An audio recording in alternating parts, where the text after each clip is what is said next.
Pada 6 Agustus 1945, Amerika Serikat menjatuhkan bom atom pertamanya di Hiroshima. Kemudian, pada hari berikutnya, bom atom kembali dijatuhkan di Nagasaki. Kondisinya semakin memanas setelah Uni Soviet menyerbu Manchuria dan menyatakan perang kepada Jepang. Kondisi inilah yang mendorong Jenderal Terauchi Hisaichi mengundang Insinyur Soekarno, Muhammad Hatta, dan Rajiman Widyodiningrat untuk datang ke markas besar tentara wilayah selatan di Dalat, Vietnam. Inti dari pertemuan ini adalah untuk membahas perihal kemerdekaan Indonesia.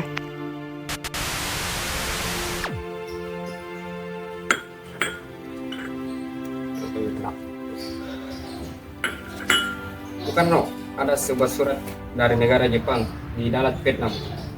Bukankah itu markas utama Jepang di wilayah selatan? Biar gue baca.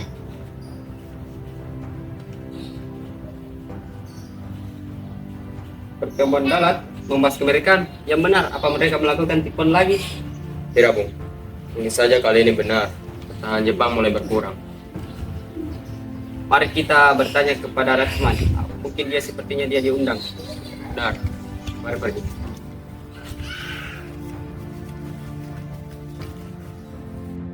Setelah mendiskusikannya, mereka setuju untuk pergi ke Dalat, Vietnam. Mereka pun berangkat. Sebelum tiba di Dalat, ketiga tokoh ini menginap semalam di Singapura dan semalam di Saigon. Setelah sampai di Saigon, mereka kemudian dibawa ke Dalat untuk bertemu dengan Jenderal Terauchi, Panglima seluruh Angkatan Perang Jepang di Asia Tenggara. Kira apa yang terjadi besok? Jepang sudah kalah. Jangan berekspektasi tinggi dulu, Bung. Kita di sini untuk mempertahankan kemerdekaan.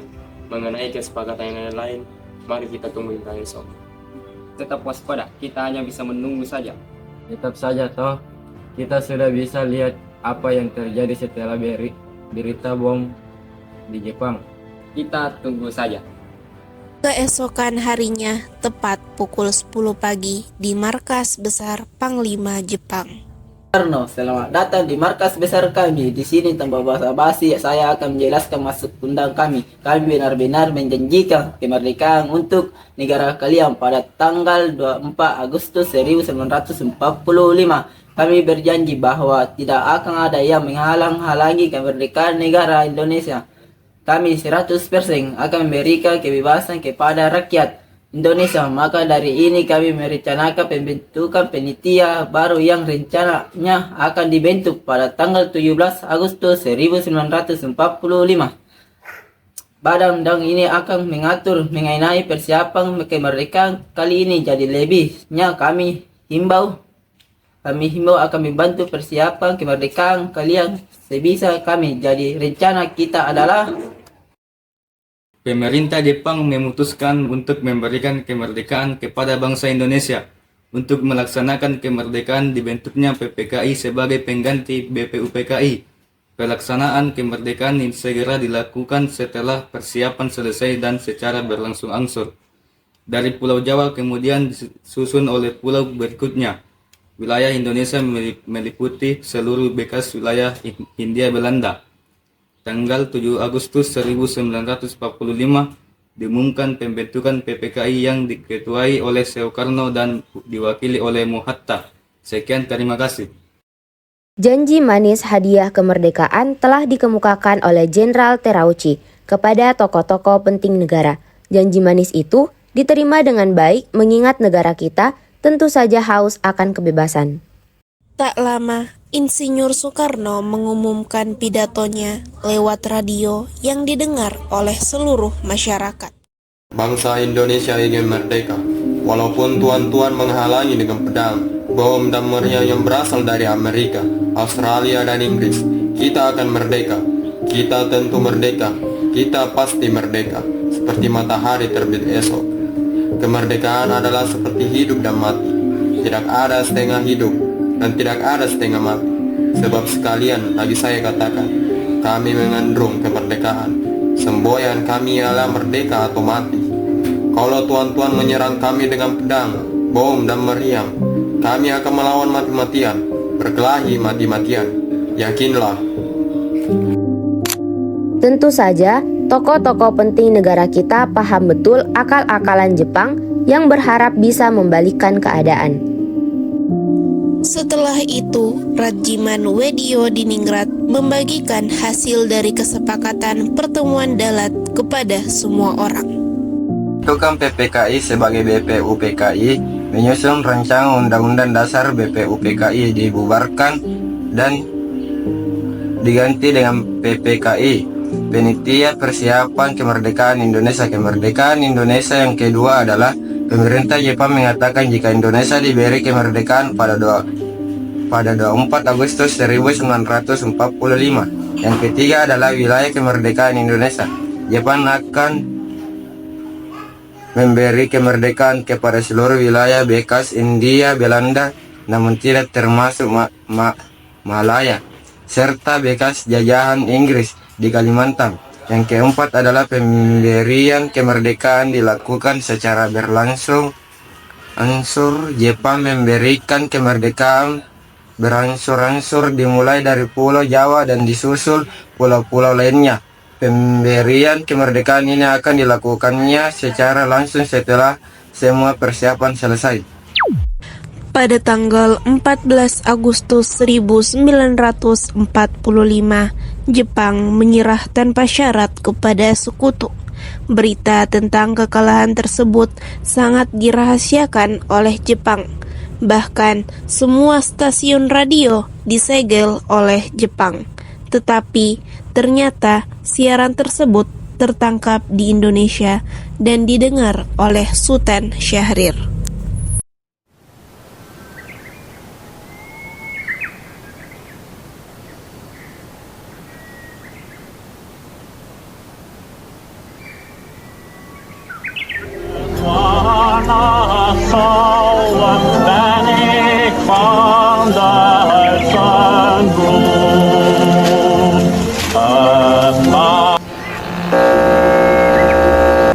Of Japan and the Japanese government and the Japanese Imperial General Headquarters to sign the instrument of surrender at the places indicated. Sore hari setelah mendengar berita kekalahan Jepang, Sultan Syahrir dan para pemuda mengadakan rapat di Jakarta.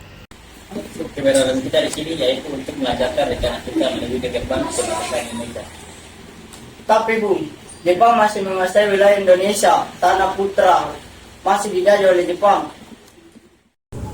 Sultan Syahrir datang. Assalamualaikum. Waalaikumsalam. Saudara-saudara, saya dapat berita menggembirakan untuk kita semua bahwa Jepang telah menyerang kepada sekutu. Saya mendengar berita ini dari radio luar negeri, maka telah terjadilah kekosongan kekuasaan Indonesia. Sungguh kabar yang gembira yang Anda kabarkan tadi. Tapi apa itu kekosongan kekuasaannya? Biar saya perjelas, jadi sekarang Jepang sudah tidak berkuasa lagi di negara kita karena telah menyerang kepada sekutu, sedangkan sekutu belum menguasai Indonesia. Baik, saya mengerti. Terima kasih. Lalu, apa yang harus kita lakukan untuk mengisi kekosongan ini? Bagaimana kalau kita meminta kepada Bung Karno dan Bung Hatta untuk memproklamasikan kemerdekaan Indonesia secepatnya? Ya, saya setuju dengan itu. Ini waktu yang tepat untuk memproklamasikan kemerdekaan Indonesia. Baiklah, kalau kalian semua setuju, mari kita ke rumah Bung Karno untuk membicarakan hal ini. Apakah kalian semua setuju? Setuju. Tapi jangan sampai proklamasi kemerdekaan diproklamirkan oleh PPKI. Kenapa Anda berpendapat seperti itu? Karena PPKI adalah badan pembentukan dari Jepang. Kita harus tidak ingin ada campur tangan Jepang dalam proklamasi kemerdekaan kita sendiri. Maka dari itu, marilah kita sepakat untuk menolak hadiah dari Jepang. Kemerdekaan ini kitalah yang harus menyusun sendiri. Tepat sekali, kalau begitu kalian semua harus pergi ke kediaman Soekarno untuk memberitahu kabar ini. Saya dan golongan pemuda lainnya akan membantu merebut kekuasaan Jepang. Rapat pun diakhiri. Keesokan harinya, pada tanggal 15 Agustus 1945, Chairul Saleh, Sultan Syahrir, Wikana, dan Darwis tiba di kediaman Soekarno dengan maksud menyampaikan hasil keputusan rapat. Kang Mas, ada yang datang mencari. Katanya para pemuda yang datang mencari. Ada hal yang ingin dibicarakan. Baiklah, saya akan mulai.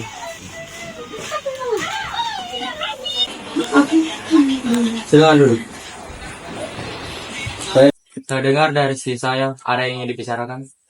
Begini, kami mendengar berita bahwa Jepang telah menyerang kepada sekutu. Oleh karena itu, telah terjadilah kekosongan kekuasaan di Indonesia. Jadi kami kemarin mengadakan rapat dan hasilnya kami semua setuju agar Bung Karno dan Bung Hatta segera menyusung kemerdekaan Indonesia. Secepatnya, mungkin setelah saya usahakan berunding dengan anggota PPKI lainnya. Tidak bisa, kami tidak bisa menunggu waktu lama karena ini waktu yang tepat untuk memproklamasikan kemerdekaan Indonesia. Apa kalian tidak memikirkan bahaya yang kita dapatkan jika kita senekat itu untuk memproklamasikan Indonesia? Jepang pasti akan menyerang kita. Justru itu, saat ini Jepang bukan lagi penguasa di Indonesia. Untuk apa kita menyia-nyiakan kesempatan ini? Nanti saja, setelah kita bicarakan hal ini dengan anggota PPKI. Saya tidak berharap Anda melaksanakan rapat PPKI terlebih dahulu. Karena saya takut Jepang mengetahui tentang rencana kita dan menghalangi Indonesia untuk merdeka. Tapi PPKI satu-satunya cara untuk memerdekakan Indonesia. Tapi kami tidak ingin merdeka oleh Jepang. Baiklah, berikan saya waktu untuk berunding dengan golongan tua dulu. Baiklah kalau begitu, kami pamit undur diri. Karena masing-masing mempertahankan pendapatnya, keempat orang golongan muda tersebut berpamitan kepada Bung Karno.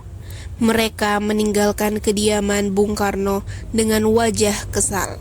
Kemudian Soekarno meminta para golongan tua untuk datang ke kediamannya dan membicarakan permasalahan tersebut. Meski berat hati dengan keputusan Soekarno, para pemuda yang telah meninggalkan kediaman Soekarno tetap tidak putus asa. Mereka menyusun strategi bagaimana membujuk Soekarno dan Muhammad Hatta untuk memproklamasikan kemerdekaan sesegera mungkin. Akhirnya, mereka memutuskan untuk mengasingkan kedua tokoh tersebut ke Rengas Dengklok agar terhindar dari pengaruh Jepang di Jakarta. Di tengah perjalanan, para pemuda singgah untuk membahas masalah kemerdekaan kembali. Lalu apa yang harus kita lakukan sekarang? Sementara golongan tua ingin mengikuti keinginan kita. Bagaimana kalau kita asingkan Bung Karno dan Bung Hatta keluar Jakarta agar bebas dari pengaruh Jepang?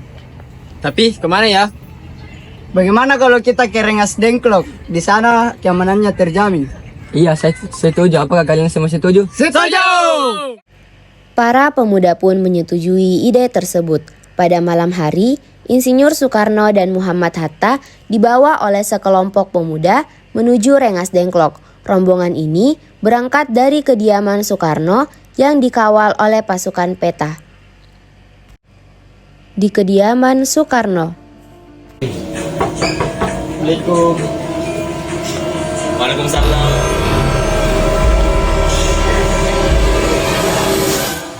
Di kediaman Muhammad Hatta. Assalamualaikum. Waalaikumsalam. Rombongan Insinyur Soekarno dan Muhammad Hatta tiba di Rengas Dengklok dengan selamat pada waktu subuh tanggal 16 Agustus 1945. Soekarno-Hatta berada seharian penuh di sana. Hatta, Soekarno, apa tujuan kalian membawa kami berdua ke sini? Maaf atas kelancangan kami, Bung. Ini semua demi keselamatanmu. Kami ingin membicarakan kembali tentang proklamasi ini, Bung. Bukankah Soekarno sudah mengatakan masalah ini akan dibahas di sidang PPKI? Mengapa harus PPKI? PPKI itu buatan Jepang. Kami hanya ingin memproklamasikan kemerdekaan Indonesia tanpa campur tangan Jepang. Pendapat itu benar, namun kita masih membutuhkan bantuan Jepang. Kita masih taruh dino untuk memproklamasikan Indonesia. Bagaimana jika perkataan Jepang hanyalah janji manis belaka? Apa yang Anda akan lakukan? Selamanya kita harus menunggu janji Jepang. Kita harus memproklamasikannya sekarang demi rakyat kita yang bertahun-tahun terbelenggu di tanah mereka sendiri. Mereka berhak bebas sekarang saatnya. Tenang saudaraku, marilah kita selesaikan masalah ini dengan kepala dingin. Bung Saleh tolong lepaskan ikatan Bung Hatta. Dan Bung Latif tolong lepaskan ikatan Bung Karno. Ikatan Bung Karno dan Bung Hatta pun dilepaskan. Bung Karno dan Bung Hatta tolong ikuti saya. Saya mengerti tentang pertimbangan kalian berdua mengenai proklamasi ini. Kami memang belum mempertimbangkan masalah ini dengan baik. Saya yakin kita akan bisa memanfaatkan situasi ini. Kesempatan tidak datang 2 kali, Bung. Tetapi apakah kita bisa? Apakah semua ini bisa dilakukan? Iya, mungkin asalkan kita berusaha bersama, kita pasti bisa. Lagi pula para pemuda di Jakarta sedang menyusun strategi pertahanan untuk mencegah serangan Jepang yang tidak menerima proklamasi dari bangsa kita. Bagaimana Bung Karno? Baiklah, kita akan memproklamasikan Indonesia tanpa campur tangan Jepang. Mereka pun membawakan pakaian Bung Karno dan Bung Hatta. Tunggu, di mana kacamataku? Iya, ini Bung. Pada pukul 5:30 sore, rombongan dari Jakarta yang dikenal oleh Peta tiba di Rengas Dengklok untuk menjemput Soekarno dan Muhammad Hatta. Kalian baik-baik saja, jadi bagaimana keputusannya? Setuju kemerdekaan ini dilakukan tanpa campur tangan Jepang. Lalu, kapan kita akan melaksanakannya? Bagaimana jika besok pasukan di Jakarta sudah bersiap-siap? Kita akan melaksanakannya besok pagi. Insinyur Soekarno dan Muhammad Hatta pergi meninggalkan tempat tersebut. Sementara Ahmad Subarjo dan Chairul Saleh tinggal sebentar untuk membahas tempat pembuatan teks proklamasi. Jadi, bagaimana kita akan membuat teks proklamasi kemerdekaan Indonesia? Mana jika kita pergi ke rumah Laksamana Maeda di Jakarta? Dia adalah perwira tinggi militer, jadi keamanannya bisa terjaga dan tepatnya juga strategis. Dia adalah orang Jepang yang mendukung kemerdekaan Indonesia. Dah, kita pergi ke sana. Selesailah perundingan di Rengas Dengklok. Semua anggota golongan muda maupun golongan tua kembali ke Jakarta untuk membahas lanjut rencana proklamasi kemerdekaan tanggal 17 Agustus 1945 di rumah Laksamana Maeda. Ada apa ya? Malam, kami ingin bertemu dengan Laksamana Maeda. Sebentar saya panggilkan ya. Selamat malam, ada apa Bang? Ganggu malam-malam. Kami perlu tempat untuk membicarakan kemerdekaan yang akan dilaksanakan esok hari. Benar begitu? Kalau begitu silakan masuk.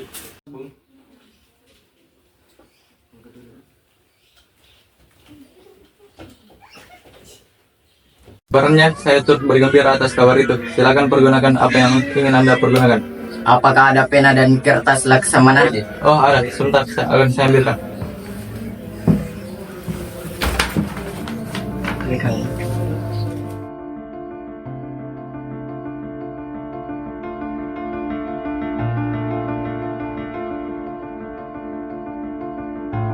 Bagaimana dengan pendatangan proklamasi ini? Menurut saya, teks proklamasi ini tidak harus ditandatangani oleh PPKI karena PPKI merupakan buatan Jepang. Kita semua sudah setuju bahwa proklamasi tidak harus dengan campur tangan Jepang. Adakah dari kalian yang berpendapat untuk menyelesaikan masalah ini? Bagaimana jika naskah ini ditandatangani oleh para hadirin yang hadir saat ini? Seperti ketika Amerika yang menandatangani teks deklarasi mereka. Jangan, kita tidak boleh mengikuti bangsa lain. Kita harus berbeda dari bangsa lain, Bung. Lalu, bagaimana Bung Karno? Karena ini semua berkat bangsa Indonesia, jadi atas nama bangsa Indonesia. Ya, saya setuju. Dan saya mengusul bagaimana jika yang menandatangani teks naskah ini adalah Bung Hatta sebagai wakil dari bangsa Indonesia. Usulan yang bagus. Bagaimana hadirin? Setuju. Setuju.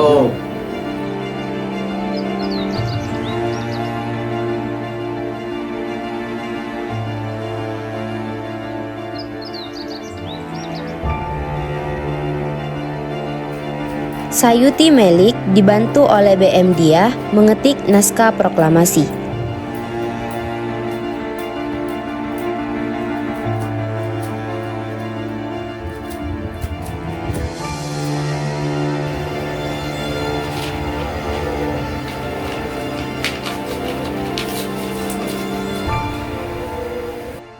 Setelah usai perundingan di rumah Laksamana Maeda, Soekarno pulang dan disambut oleh istri tercinta. Alhamdulillah, semuanya berjalan dengan lancar. Terima kasih Ibu telah menemani saya di masa yang sulit ini. Iya, terima kasih kepada Allah yang sudah memberikan kita jalan untuk memproklamasikan bangsa ini. Oh iya, apakah kalian sudah merencanakan bagaimana besok proklamasi akan berlangsung? Sudah, kita akan melakukan upacara bendera yang diiringi lagu Indonesia Raya karya Bung Supratman. Oh iya, bukankah kita belum punya bendera? Lantas bagaimana? Saya lupa. Bagaimana kalau ibu saya yang menjahitkannya? Tapi ibu hanya punya kain merah dan putih saja, Pak. Apakah tidak apa-apa? Sudah, buat saja bendera yang sederhana, asalkan kita punya niat. Baiklah, Pak. Oh, ibu punya ide. Bagaimana kalau benderanya kita beri nama Sang Saka Merah Putih? Bagaimana? Baiklah, kita namakan Sang Saka Merah Putih. Baiklah, Bapak bersiap sana untuk mempersiapkan proklamasi besok. Baiklah, Bu. Fatmawati pun menjahit bendera Sang Saka Merah Putih.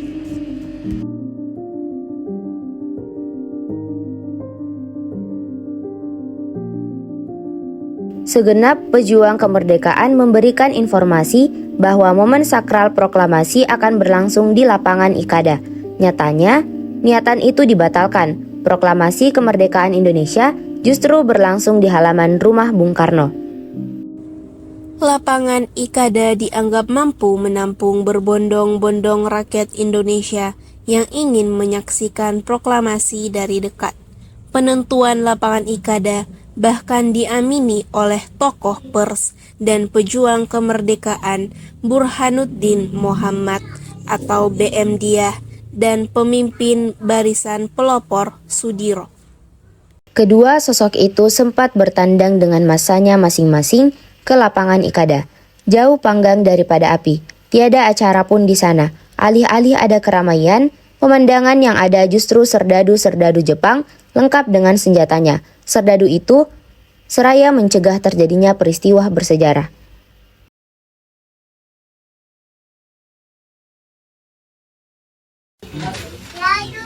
Permisi, Bung.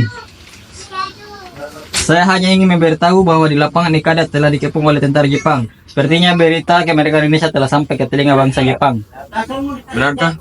Baiklah kalau begitu, saya akan berunding dengan golongan tua mengenai hal ini. Jadi BM Dia datang memberitahu bahwa lapangan Ikada telah dikepung oleh tentara Jepang dan berita proklamasi kemerdekaan Indonesia telah sampai ke telinga Jepang. Jadi, bagaimana dengan pelaksanaan proklamasi kemerdekaan Indonesia? Apa kalian punya saran? Lapangan Ikada sudah sangat strategis untuk melaksanakan proklamasi kemerdekaan di sana. Karena seluruh masyarakat bisa melihat terjadinya proklamasi kemerdekaan Indonesia. Betul sekali, namun apa boleh buat, kita harus memproklamasikan kemerdekaan hari ini juga. Sekali, Bung. Ini adalah jalan terakhir kita. Bagaimana jika proklamasi kemerdekaan digagalkan oleh bangsa Jepang? Baiklah, jikalau seperti itu saya setuju. Pejuang kemerdekaan telah menyaksikan sendiri bahwa informasi proklamasi kemerdekaan telah sampai ke pihak Jepang. Proklamasi kemerdekaan lalu diumumkan secara mendadak ke beberapa pejuang untuk dilangsungkan di Jalan Pegangsaan Timur 56 saja. Keesokan harinya, pada tanggal 17 Agustus 1945.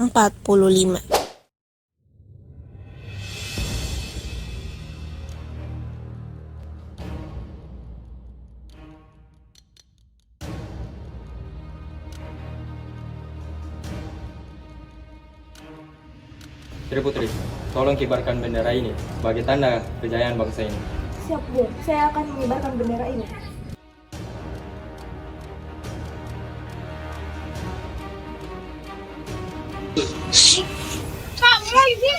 Lurus. Langkah tegak maju. Jalan.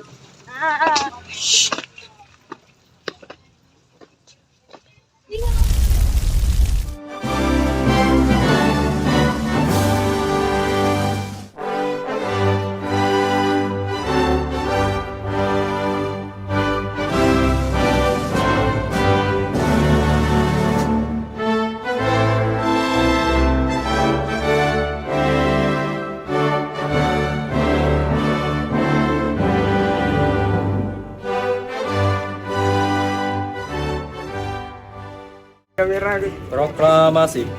Kami bangsa Indonesia dengan ini menyatakan kemerdekaan Indonesia. Hal-hal yang mengenai pemindahan kekuasaan dan lain-lain diselenggarakan dengan cara seksama dan dalam tempo yang sesingkat-singkatnya. Jakarta, 17 Agustus 1945. Atas nama bangsa Indonesia. Soekarno-Hatta. Proklamasi kemerdekaan mengingatkan kita akan berjuang dan pengorbanan para pahlawan yang telah berjuang untuk kemerdekaan Indonesia.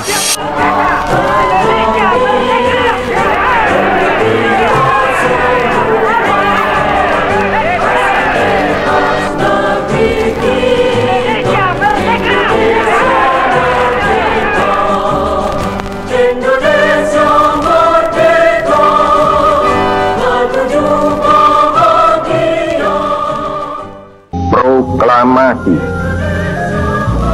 Kami, bangsa Indonesia, dengan ini menyatakan kemerdekaan Indonesia.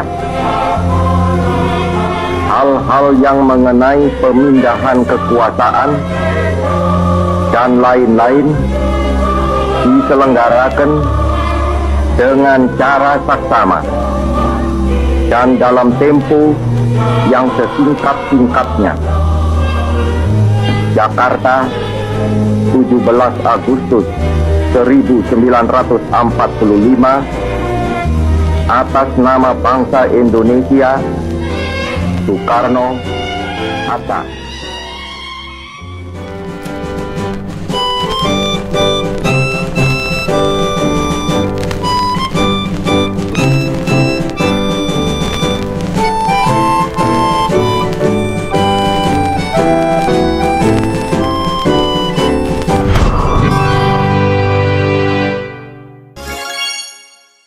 Baiklah, jikalau seperti itu